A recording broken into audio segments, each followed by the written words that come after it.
So I am going to say we are visiting Missouri and Illinois.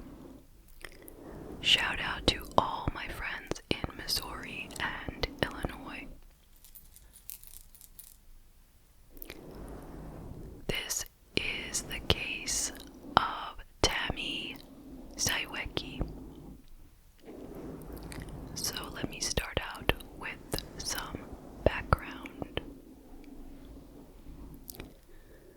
Tammy was born in Pleasant Hill, Pennsylvania on March 13th, 1971. She had two older brothers and one younger brother. Her parents' names were Joanne and Hank Zywicki. I hope I'm pronouncing that right. They moved to Greenville, South Carolina when Tammy was young, and that is where she spent the majority of her childhood.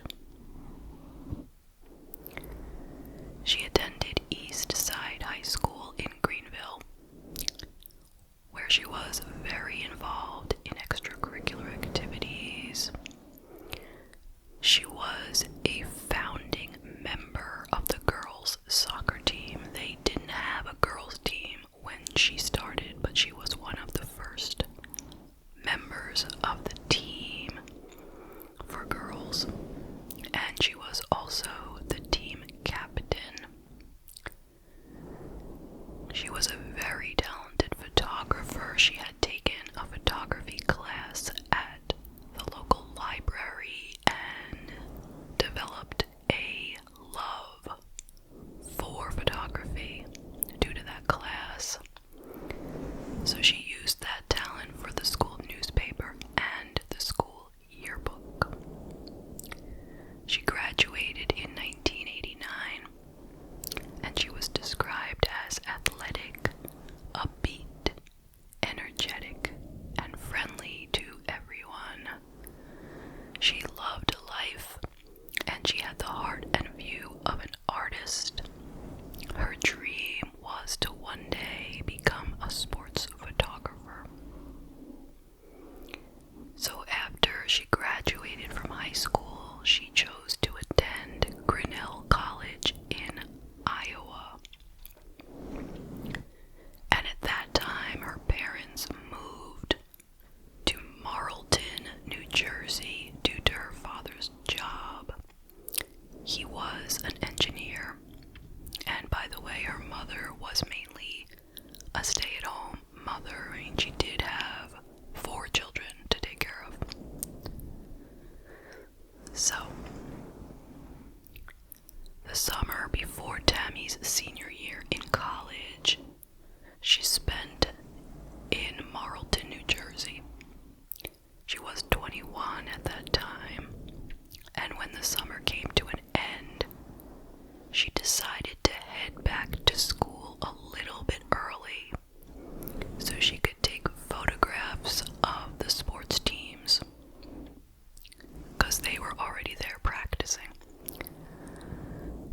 So she and her younger brother were going to drive together for part of the way. He was going to college at Northwestern University in Illinois, and she was going to Grinnell College in Iowa. So they were going to ride together in Tammy's car. She had a white 1985 Pontiac T1000. So they headed out together, and I'm putting up a little map.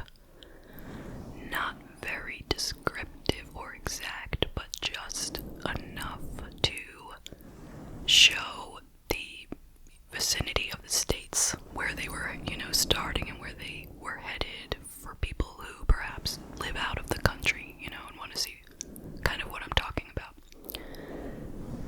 So, they started out from Marlton, New Jersey, heading first to Illinois.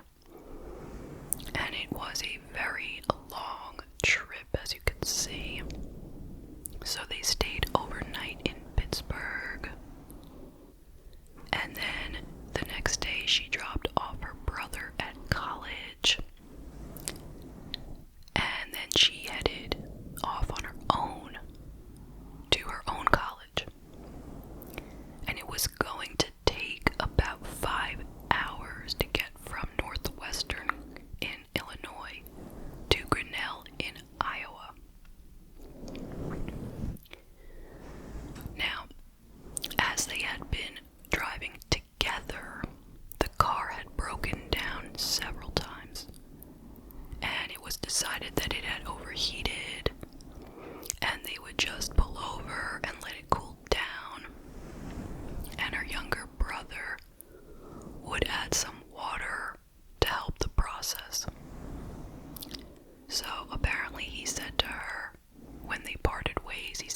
So the next morning, they started calling around to her college friends. They called her roommate. They called her best friend, who she was on the soccer team with at college. Nobody knew where she was. She was not in the dorm.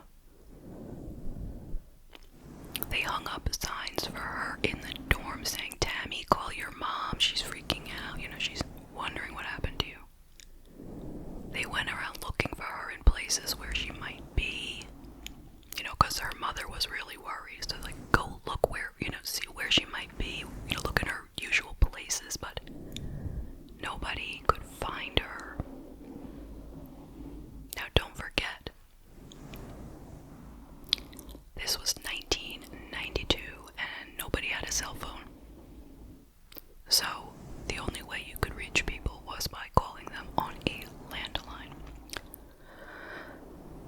So, Tammy's mother called the police on August 24th, the day after she went missing.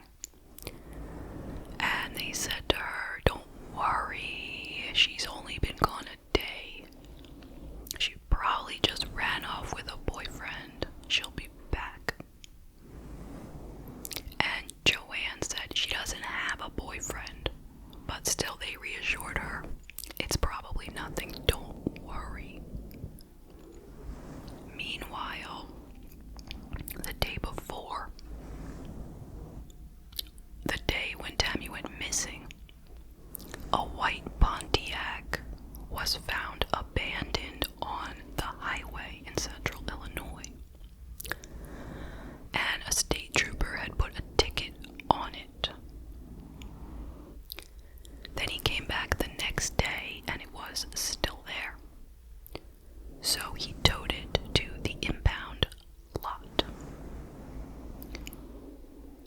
Now, it didn't take long for the police to realize that this car with the New Jersey license plate belonged to the missing girl, Tammy Zywicki. Now, the car, the doors were locked, so that suggested that when she left the vehicle, she intended to return to it.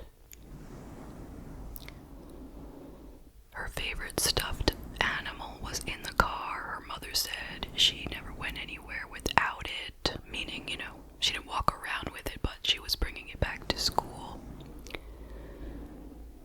Her luggage was all in there, the things she was bringing to college.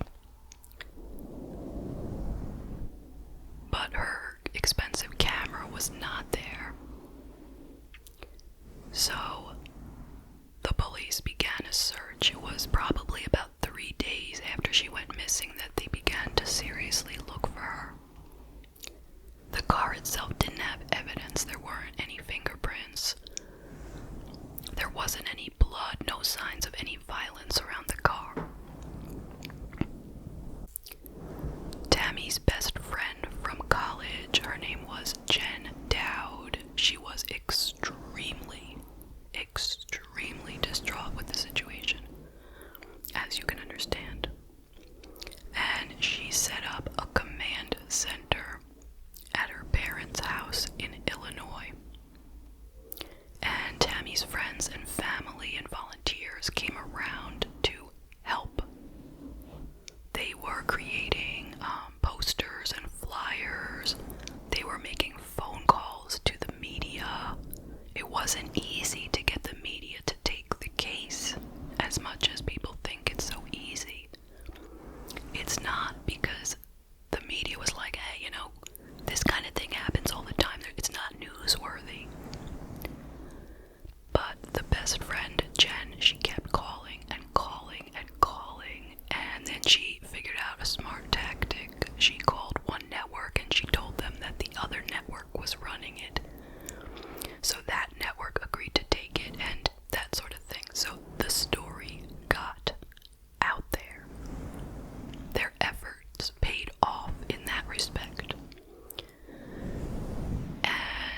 witnesses started calling in to the police. There were actually quite a few people who claimed to have seen Tammy and her broken down car along the highway that day between 3 and 4 p.m. So it was broad daylight. The witnesses had all seen a tractor-trailer truck next to Tammy's car that was described as having a faded, rusty orange stripe around the center. The driver was described as a Caucasian male, around 35 to 40 years old, who was around 6 feet tall, with dark, bushy hair. So everyone was on the lookout for this guy. They were all on the lookout for the truck. The police printed posters showing that truck and the information about Tammy and what she looks like. And the trucking companies all over the country were involved in helping to look for this truck and this driver. Because in truth, a truck driver could be from anywhere, and they're always moving. So it's, you can't expect to find that truck or that driver in the same place where Tammy's car was found. Who knows where he was from? Now, sadly, on September 1st, 1992, a man in a truck found Tammy's body on the side of the road in Missouri. He said it had just started raining and he had pulled over because he had items in the back of his truck that were getting wet and he wanted to bring them in. When he got out of the truck, he smelled something very, very strong and odd, and he looked over into the grassy area and he saw this bundle, which appeared to be the shape and size of a human body. And of course he called the police. And her body was wrapped in a red blanket sealed with duct tape. She had been stabbed 7 times with a very small instrument, something maybe like a pen knife. And the stab wounds were in a circular pattern around her heart, which is unusual. And she had died from internal bleeding. She had also been SA'd. It appeared that she had not been killed there, because there wasn't a lot of blood, but rather she was killed somewhere else. And her body was found 500 miles away from her car. This spot in Missouri where she was found was somewhere between Springfield and Joplin. When she was found, she was wearing her soccer shorts from high school, but it appeared that somebody had purposely removed the patch from the shorts, the patch that said the name of her soccer club. And also her wristwatch was missing, which she would have been wearing, and that was a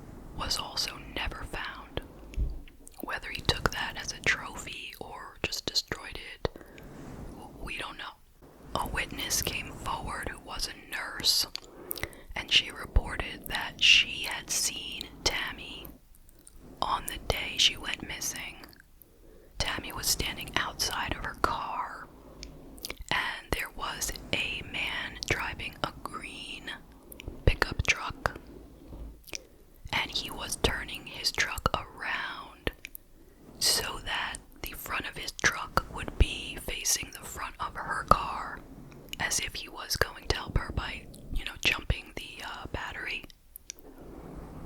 And this woman said that when she looked at that situation, she got an eerie feeling. But she kept going because she had her kids in the car and she needed to get wherever it was she was headed. She had reported this to the police at the time when Tammy first went missing, but nothing came of it until 3 months later when this nurse saw this same man come into her clinic. She was sure that was the guy. She really must have gotten a good look at him. So she was sure that was the guy who was driving the green pickup truck. His name was Lonnie Beerbrot. So she called the police, and they called him in for an interview. Now, here's the thing. He drove a green pickup truck. He had sold this truck right after the date when Tammy went missing. They located the new owner and found that the truck had been steam cleaned and it had no evidence. Now this guy, Lonnie Beerbrot, he had been in prison for 9 years for armed robbery, and he had been paroled 2 years earlier. He was on vacation from his job as a trucker on the date when Tammy went missing, but he was at home at the time, and he lived near where the body was found, and his family lived near where the car was found. It's like everything is falling into place. There had even been a report from somewhere, I couldn't find the details, but it was said that he had given his wife a musical watch at the time when Tammy went missing. But the watch was never recovered, and the police felt that this was not enough to hold him. It was all like coincidence after coincidence, but no real solid evidence. So he was not held. He went on with his life. And it turns out that he died in the year 2002. Now, I had read in one place that he died from AIDS, and then I also read that he died from cancer, so I don't know which it was.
information that leads to an arrest of her killer.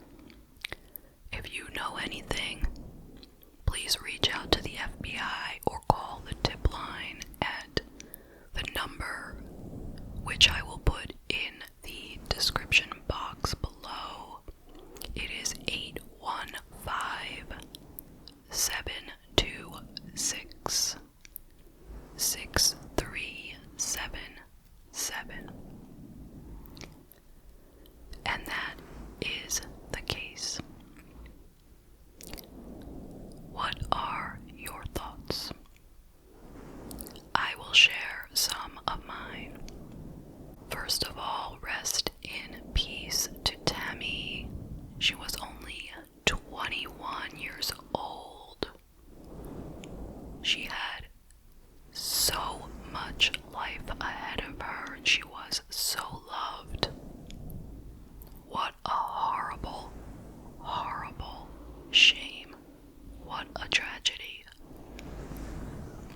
And my heart goes out to her family and friends and everyone who knew her, and to all the officers who worked tirelessly on the case. So what do we think happened? I mean, I can say that personally, I really relate to this story because I used to drive back and forth to college way back in the day, and there were no cell phones. And for me, it was a 6-hour drive. And luckily, my car never broke down, but it certainly could have.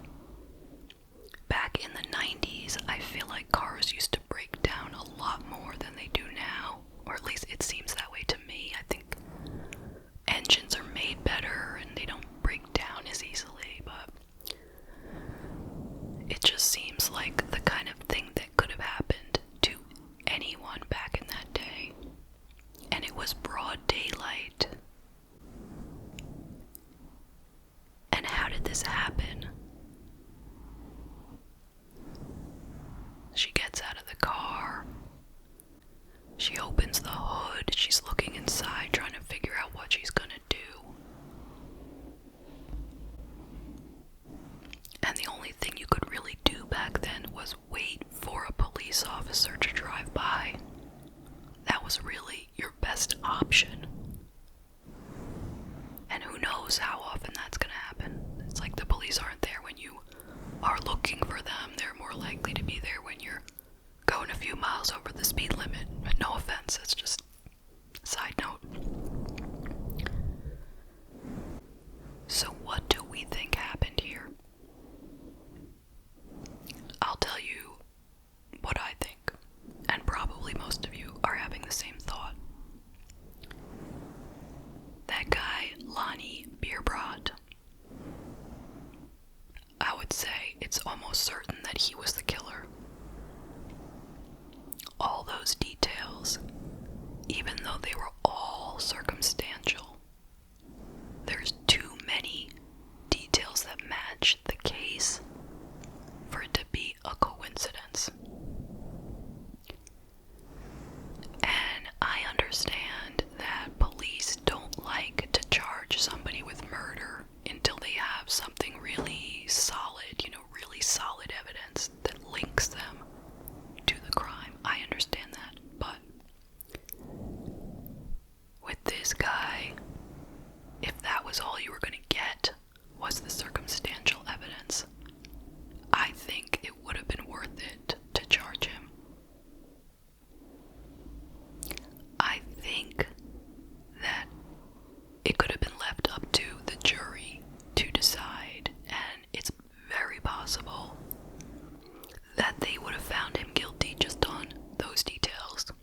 4 nights.